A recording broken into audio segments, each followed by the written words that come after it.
बिस्मिल्लाहिर्रहमानिर्रहीम। अस्सलाम वालेकुम एवरीवन, मैं हूँ शुमाइला हमदानी। आज का जो हमारा टॉपिक है वो है केल्सन प्योर थ्योरी ऑफ लॉ। तो इस थ्योरी को समझने के लिए वीडियो इन तक देखें, हमारे चैनल को सब्सक्राइब करें, लाइक करें, शेयर करें और कमेंट करें और बेल आइकन की दबाना ना भूलें। तो आते हैं हम अपने टॉपिक की तरफ जो है केल्सन प्योर थ्योरी ऑफ लॉ। पहले तो इसकी आउटलाइन पे बात करते हैं। इसकी जो आउटलाइन है उसमें फर्स्ट टॉपिक है जो कंट्रीब्यूशन ऑफ हैंस केल्सन। उसकी कंट्रीब्यूशन क्या थी इस थ्योरी के दौरान, या उनकी लाइफ में क्या हुआ या कहाँ पैदा हुए, वो सब यहाँ पे फर्स्ट में बताएंगे हम। सेकंड में बताएंगे केल्सन के अबाउट केल्सन ने क्या बोला, what is law according to the Kelsen के मुताबिक लॉ क्या है। थर्ड जो है law as a normative science, जो केल्सन का व्यू था कि ये एक नॉर्मेटिक साइंस है। थर्ड जो है आइडिया ऑफ ग्राउंड नॉर्म। और फिफ्थ जो है इसमें जो क्रिटिसिज्म हुआ वो। तो चलते हैं हम अपने टॉपिक की तरफ। कंट्रीब्यूशन ऑफ हैंस केल्सन की कंट्रीब्यूशन क्या थे, या केल्सन क्या थे, या केल्सन कहाँ पैदा हुए, या उसे किस नाम से बुलाया जाता था, या जूरिस्ट थे क्या थे, तो वो सब यहाँ पे बताया गया है।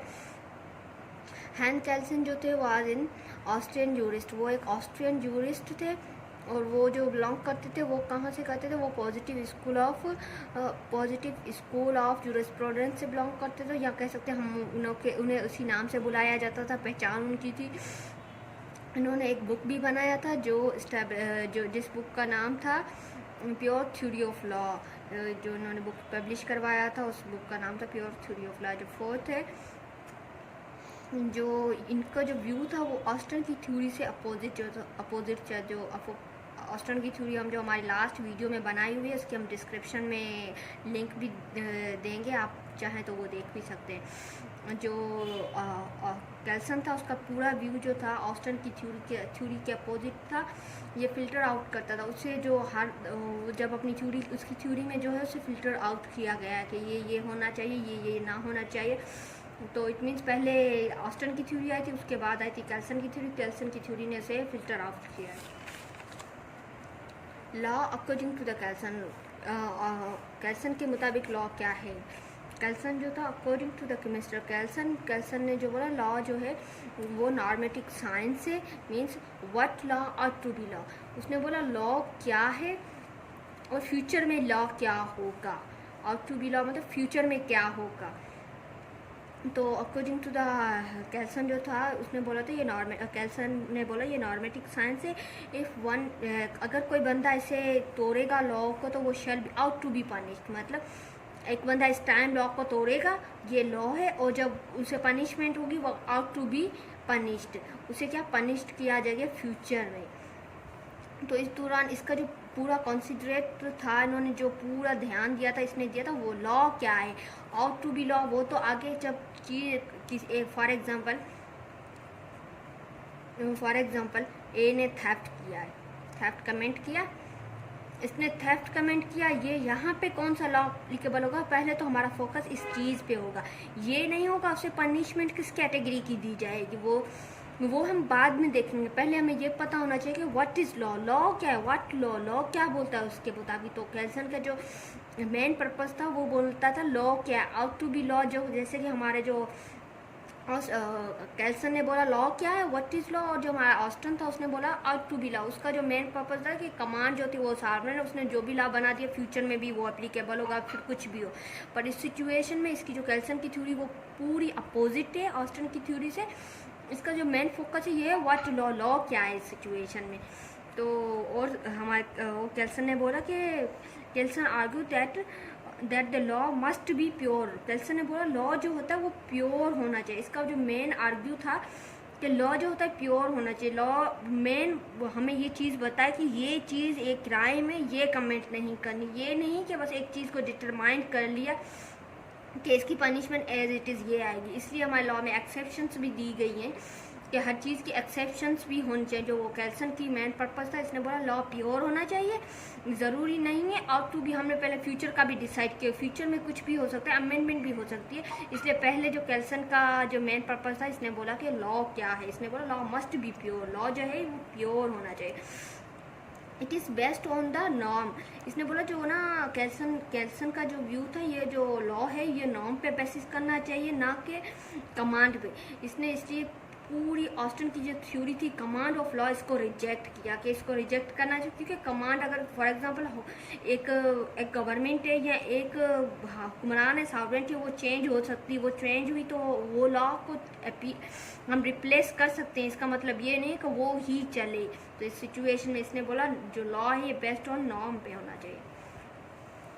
फिर इसका सेकंड व्यू था law as a normative science. जो कैल्सन ने बोला लॉ जो है ये एक नॉर्मेटिव साइंस है। तो नॉर्मेटिव साइंस का मतलब ही ये इसके जो स्टैंड ऑफ द बिहेवियर, ये बिहेवियर पे स्टैंड करता है। मीन्स देखा जाएगा इंसान का उस टाइम बिहेवियर क्या है, उस टाइम उसने जो एक्ट कमिट किया वो किस बिहाफ पे किया, उसका बिहेवियर क्या है। तो फर्स्ट फोकस था इसका कैल्सन का law as a normative science. Means उसके बिहेवियर से पता चलेगा वो स्पेसिफिक है या नहीं है। जैसे हम उसकी थेफ्ट की एग्जांपल दे चुके, थेफ्ट उसने कमेंट किस सिचुएशन में किया है। समटाइम तो इंसान बुक में भी कोई चोरी कर सकता है। तो इस सिचुएशन में उसने कैल्सन का फोकस था कि पहले ये देखा जाएगा कि उसका बिहेवियर किस सिचुएशन में कहाँ है, इसीलिए उसके बाद आउट टू बी पनिश, हम उसे बाद में पनिश कर सकते हैं, मगर ये स्पेसिफाई नहीं होना चाहिए कि इसे ये वाली पनिशमेंट है। कैटेगरीज को देखा जाए, जजमेंट उसको फेयरनेस को देखा जाए। इसलिए इसका जो ऑस्टन का जो था कैल्सन ने जो कैटेगराइज किया है इसे लीगल नॉर्म को एज ए लॉ, तो 3 कैटेगरीज में किया है। फर्स्ट है सेंक्शन, सेकेंड है रूल प्रोहिबिशन, और थर्ड जो है सेंक्शन और फिजिकल कंप्लोजन। तो पहले तो हमें सेंक्शंस का पता होना चाहिए कि पनिशमेंट इस चीज़ की पनिशमेंट होंगे। फिर रूल्स और प्रोहिबिशन भी हमें पता होना है, प्रोहिबिटिंग कौन सी चीज़ प्रोहिबिटिंग है, किस चीज़ जो उसके रूल बताएं ये काम करेंगे तो हमें पनिशमेंट होगी, ये ना करेंगे तो ये होगा। इस सिचुएशन में जो कैल्सन ने बोला था पहले से रूल प्रिस्क्राइब होने चाहिए हर चीज़ के। जैसे कि हमारे ऑस्टन की जो थ्योरी है उसकी जो क्रिटिसिज्म में बोला गया कि इसके बेसिक रूल पे ही क्रिटिसिज्म हुआ था। बेसिक रूल ही नहीं पता, कमांड ऑफ सॉवरेन तो है पर बेसिक रूल्स जो है हमें नहीं पता होंगे। इस सिचुएशन में उस पर जो क्रिटिसिज्म हुआ तो इसने पहले ही कैल्सन ने जो आगे चल के उसको किया कि इसकी रूल की प्रोहिबिटिंग पता होनी चाहिए, कौन से रूल प्रोहिबिटिंग है या कौन सी चीज़ें हमें बेसिक रूल्स बताती हैं। तो वो बताया गया हमारे सेकंड कैटेगरी में। थर्ड में बताया गया सेंक्शंस आर फिजिकल कंक्लूजन जो सेंक्शंस होंगे वो फिजिकली हो सकते हैं। जैसे कि मैंने एक एग्जांपल बनाई है। फॉर एग्जांपल कोई बंदा थेफ्ट कमिट करता है तो पता है कि थेफ्ट में उसे पनिशमेंट होगी। तो पहले तो हमें पता है कि थेफ्ट एक क्राइम है, पता है इसमें सैंक्शंस होंगे। फिर इसमें प्रोहिबिशन भी है, ये चीज़ आपके लिए प्रोहिबिशन, अगर आप कमेंट करेंगे तो आपको फिजिकली पनिश किया जाएगा। तो तीनों चीज़ें यहाँ पे वो फॉलो हो रही हैं। तो उसने जो कैल्सन का व्यू था, कैल्सन ने तीनों चीज़ों को मिला के अपने नॉर्म में बताया कि पहले तो उन्हें पनिशमेंट का पता होना चाहिए, फिर इसकी प्रोहिबिशन सी पता होनी चाहिए, अगर आप कमेंट करेंगे तो आपको फिजिकली पनिश किया जाएगा। फिर only see law as it not ought to B.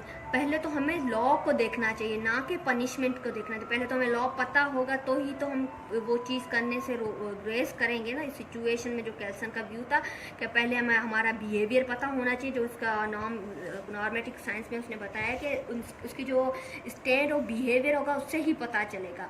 फिर उसमें sanctions, prohibition, rules and physical punishment applicable होगी। आइडिया ऑफ ग्रांड नॉर्म, जो इसका आइडिया ऑफ ग्रांड नॉर्म था, इसका ग्रैंड नॉर्म था, इसका बेसिक, इसकी जो मीनिंग है तो बेसिक नॉर्म क्या है, बेसिक नॉर्म क्या है इसे पता होना चाहिए। जैसे फॉर एग्जांपल पहले सुप्रीम होता है फिर सबऑर्डिनेट होता है। तो पहले हमें चीज़ का जो इंट्रोडक्शन है वो पता होना चाहिए। जैसे कि उसका बिहेवियर पता होगा फिर ही हम पे नॉर्म जो होगा एप्लीकेबल होगा। जैसे फॉर एग्जांपल मैंने एक एग्जांपल बनाया, जैसे कि हमारे कॉन्स्टिट्यूशन ऑफ पाकिस्तान जो है एक सुप्रीम लॉ है, हमें ये ग्रांड नॉर्म है, इसका हमें पता होगा तो ही हमारे जो बेसिक सबऑर्डिनेट लॉज बनेंगे। According to the Kelsen every legal system has a grand norm. जो कैल्सन के मुताबिक जो भी हमारे लीगल सिस्टम है, जो भी हमारा लीगल सिस्टम है वो क्या है, ग्रांड नॉर्म है। वो क्योंकि हमें बेसिक रूल्स, बेसिक नॉर्म बताता है कि ये चीज़ ये तुम्हारे सबऑर्डिनेट है, ये काम करने के बाद आपको पनिशमेंट, जैसे कि वो हमें पहले से ही गाइडलाइंस दे देता है, पहले से हमें स्ट्रक्चर दे देता है। इस सिचुएशन में जो आइडिया ऑफ ग्रांड नॉर्म होना चाहिए कैल्सन के दौरान। इस पर जो क्रिटिसिज्म हुआ, फर्स्ट क्रिटिसिज्म ये होगा, इट मॉरल प्रिंसिपल, ये जो था ये डिसरिगार्ड कर रहा था मॉरल प्रिंसिपल को। इस सिचुएशन में मतलब क्रिटिसिज्म हुआ कि जो केल्सन की थ्योरी है वो डिसरिगार्ड कर रही है किसके, जो मॉरल रूल्स है, मॉरल प्रिंसिपल है, उनको डिसरिगार्ड कर रही है कि एक चीज़ बनाई हुई है और ये लॉ जस्टिस के खिलाफ है, मॉरलिटी के खिलाफ है। इस सिचुएशन में भी क्रिटिसिज्म हुआ। जब सेकेंड इस पर क्रिटिसिज्म हुआ, इट डज नॉट टच, ये जो है ये जो it does not touch practically problem of society, जो प्रैक्टिकली प्रॉब्लम है सोसाइटी की उनको टच नहीं करता। फॉर एग्जाम्पल इसने ऑलरेडी बोल दिया है कि पहले लॉ पता होना चाहिए, फिर भले सोसाइटी में कुछ भी हो रहा है या उसकी जो उसकी प्रैक्टिस है सोसाइटी में किस प्रॉब्लम पे चल रही है। तो इस सिचुएशन में क्रिटिसिज्म ओके ये जो है do not touch practical problem of society, ये जो प्रैक्टिकल प्रॉब्लम ऑफ सोसाइटी है उससे तो ये टच आउट ही नहीं करता। इस सिचुएशन में भी क्रिटिसिज्म हुआ। जब थर्ड इसका क्रिटिसिज्म हुआ, norm as suggested by the Kelsen are not be codify and specific. जो केल्सन के जो नॉर्म है ये सजेशंस हैं, ये कोई कोडिफाई लॉज नहीं। कोडिफाई मीन्स ये एक सजेशन दी है इसने कि ये होना चाहिए, पहले हमें बेसिक रूल्स की पता होनी चाहिए, फिर उस पर सैंक्शंस होने चाहिए, प्रोहिबिशंस होनी चाहिए। तो इस सिचुएशन में जिस पे क्रिटिसिज्म है ये एक सजेशन, ये कोडिफाई लॉ नहीं है कि हम बोलें जैसे हमारा कॉन्स्टिट्यूशन है ये कोडिफाई है। तो इस सिचुएशन में नहीं बोल सकते कि ये कोडिफाई है, ये ओनली एक सजेशन के तौर पे हम यूज़ कर सकते हैं, ये लॉ नहीं कह सकते। तो ये भी क्रिटिसिज्म हुआ। उसके बाद जो फोर्थ क्रिटिसिज्म हुआ, this theory is not application on the natural law. ये जो थ्योरी है ये नेचुरल लॉ के अगेंस्ट है और नेचुरल लॉ की एप्लीकेबिलिटी नहीं देती। मीन्स नेचुरल लॉ जो लॉ बनाया हुआ है, जो कुदरत का कानून है, उसके खिलाफ है ये लॉ। और जो फिफ्थ था इसके क्रिटिसिज्म ये था, द मूव्स ऑफ फाइंड हम लॉ को फाउंड कैसे करेंगे या हम नॉर्म को कैसे फाउंड करेंगे, स्पेसिफिक कैसे करेंगे इस चीज़ को। क्या इस बंदे को लॉ पता था या नहीं पता था, या इसने ये कमेंट किया, अभी इसको फिजिकल का इसको रूल्स का पता होगा तभी तो इसने क्या। इस सिचुएशन में जो लॉ को फाउंड करना या उसकी जो नॉर्म को फाउंड करना ये मुश्किल है। सिचुएशन में क्रिटिसिज्म हुआ। Thank you so much for watching this video. Please हमारे चैनल को सब्सक्राइब करें। अगर आप चाहते हैं हम वीडियो बनाएं आपके लिए तो हमारे कमेंट सेक्शन में ज़रूर बताएं। Thank you so much.